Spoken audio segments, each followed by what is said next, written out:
Hey guys, this is topic 2, proving differentiability. So this is part A, analytically. So we're going to look at it analytically and then graphically. So first off, when you see is a function differentiable and you have to test it out and prove it, you have to look for two things. You have to prove it's continuous, and you also have to prove the limit of the derivative exists at that point. So in notation, it looks like this. Ooh. Looks like this. But in terms of like what you actually have to do, prove continuous, and then prove that the derivative exists. So there's two types of AP questions that you could see. The first type is just basic, like prove differentiable. Here's a function, tell me if it's differentiable at x equals 1. So the first thing you're going to do is prove continuous. So number 1, continuous. Continuous was in the last video. There's three things that you need to prove continuous. The first is that the limit exists from the left and the right, and that they're the same. So we have the limit as x approaches 1, which is the one number that I want to see if it's differentiable at, from the left. Now remember, from the left, this is the less than sign, right? So that's x is less than 1. That means that it's approaching from the left, whereas greater than means it's going to approach from the right. So limit as x approaches 1 from the left, I'm going to use when it's x is less than or equal to 1. So I'm going to use that x squared plus 1. If I plug in a 1, 1 squared is 1, plus 1 is 2. Now if I do the limit as x approaches 1 from the right, well from the right I'm going to use x is greater than 1, so I'm going to use the 2x function. So 2 times 1 is 2. Since these are the same, the limit as x approaches 1 of f of x exists and is equal to 2. Okay, so that's the first part of continuous, is that the limit exists. Now I have to prove that f of c exists. So the fact that f of, I don't know what I call it 2. We'll call this part 1. This one is part 2 of continuous. So at x equals 1, what is f of 1? Well, f of 1, I want to use that x is less than or equal to 1 function of my piecewise. So that's x squared plus 1. If I plug in 1, I get 1 squared plus 1, which is equal to 2. So f of c exists. That's true. And then part 3 of proving it's continuous is saying that the limit as x approaches 1, this is so sloppy, x approaches 1 of f of x is equal to f of 1, in our case, f of c, which is true, right? Because 2 is equal to 2. So therefore, f of x is continuous. That's the first part of proving differentiable. First, prove it's continuous. Okay, so now I'm going to erase this, so if you need to pause the video, do that. Because now I'm going to work on the second part, which is proving that the derivative exists at the point x equals 1. So in order for me to see the derivative, I have to find the derivative of the function. So I'm going to take the derivative of f of x, means I'm just going to find the derivative of each piece. So f prime of x is equal to, on the top I have 2x when x is less than or equal to 1. And on the bottom I have 2 when x is greater than 1. Okay, so I'm going to now take the limit as x approaches 1 from the right of f prime of x, so maybe I'll do 1 from the left first. From the left, so that's the x is less than or equal to 1, so I have 2x. And if I plug in the 1, then I'm going to get 2.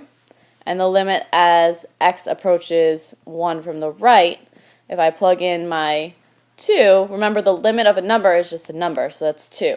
This implies that the limit as x approaches 1 of f prime of x exists, which if the limit exists, then it is differentiable. So I can say, therefore, and I would say it on the bottom, but I ran out of room. Therefore, f of x is differentiable at x equals 1. I only tested that one point, remember. At x equals 1. Okay. So that's the first type. The first type is just like prove differentiable. Show it's continuous. Show that the limit of the derivative exists, which means that it's differentiable. Now let's work on the second type of question. The second type of question they could ask is about finding a and b using the equations or a system of equations that will make the following differentiable at x equals a number. So for example, this is going to be like a lot of systems of equations questions where you're making one type of equation from a continuous function and one type of equation from a differentiable function. So let m and b be real numbers and let the function f be defined by this function here. If f is both continuous and differentiable at x equals 1, what would m and b be? So I'm finding m and b so that it is differentiable, which means that I'm forcing it to be differentiable. I'm forcing it to be continuous. So let's think about the first thing with continuous. If it's going to be continuous, then the limit as x approaches, the number I want to find is at 1 from the left. Well, if I'm going from the left, I'm going to use the less than or equal to 1. So I'm going to have that 1 plus 3bx plus 2x squared. So if I plug in 1 here, remember I'm plugging 1 in for x. That's going to give me 1 plus 3b plus 2, which is going to simplify to 3 plus 3b. Now if I find the limit as x approaches 1 from the right, well, from the right I'm using x is greater than 1, so I'm going to use the mx plus b. And again, I'm only plugging in for x, so this is going to give me m times 1 plus b. Okay, so now the fact that this is forced to be continuous means that the limit has to exist. So the limit from the left has to equal the limit from the right, which gives you the equation m plus b is equal to 3 plus 3b.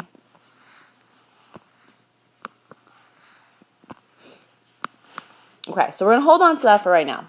Second thing is differentiable, right? So we're forcing it to be differentiable, which means f prime of x. Let's find f prime of x. I'm going to do it up here. F prime of x is, take the derivative of the top one. So the derivative of 1 is 0, so I'm not going to write that. Derivative of 3bx would just be 3b. Plus 2x squared, the derivative would be 4x. And that's when x is less than or equal to 1. And on the bottom we have mx, which when I take the derivative is just going to be m, plus b. B is just a constant, so that's going to be 0. That's when x is greater than 1.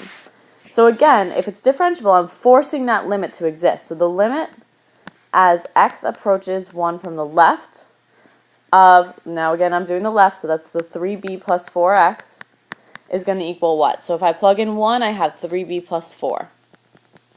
And then I have the limit as x approaches 1 from the right. Well, that's just m. M, remember, is just a number. I'm not plugging in the 1 to anything, so my limit's just going to be equal to m. Since I'm forcing this to be differentiable, these limits must be equal to each other. This gives me the equation m equals 3b plus 4. So now I have a system of equations, right? I have m plus b equals 3 plus 3b, and m equals 3b plus 4. So I'm going to add another page. That was choice M1, B negative 1, choice B. I have m plus b equals 3 plus 3b, and I know m equals 3b plus 4. So sometimes I would solve by elimination, sometimes substitution. This one's perfect for substitution because they're telling me what m is. So instead of the m, I'm going to write 3b plus 4 there, plus b is equal to 3 plus 3b. And I'm just simplifying now. So 3b and 4b gives, and b gives me 4b plus 4 equals 3 plus 3b. Subtract this 3b over. I have b plus 4 is equal to 3. Subtract the 4 over. So b is equal to negative 1. Okay, now that I have b, I plug that back in to find m. So m is equal to 3 times negative 1 plus 4. Negative 1 times 3 is negative 3 plus 4. So m is equal to 1. So I have 1 and negative 1. And let's see which way. Okay, so the final part of this video is going to talk about when it's differentiable on a graph, which you guys are pretty good at, but remember there's 4 different ways it can be differentiable. First of all, in order for it to be differentiable, it has to be continuous. So the graph I have for choice 4, this example 4, this is a discontinuity. That's actually a jump discontinuity. So if this is discontinuous, it's definitely not differentiable. So that's one way it could be not differentiable at that point.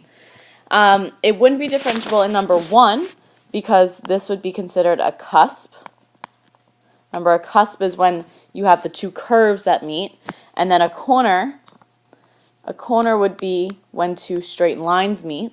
Okay, so a cusp and corner, those are where it's not differentiable. And the one that always gets forgotten is the vertical tangent line. So if there's a vertical tangent line, it is not differentiable there.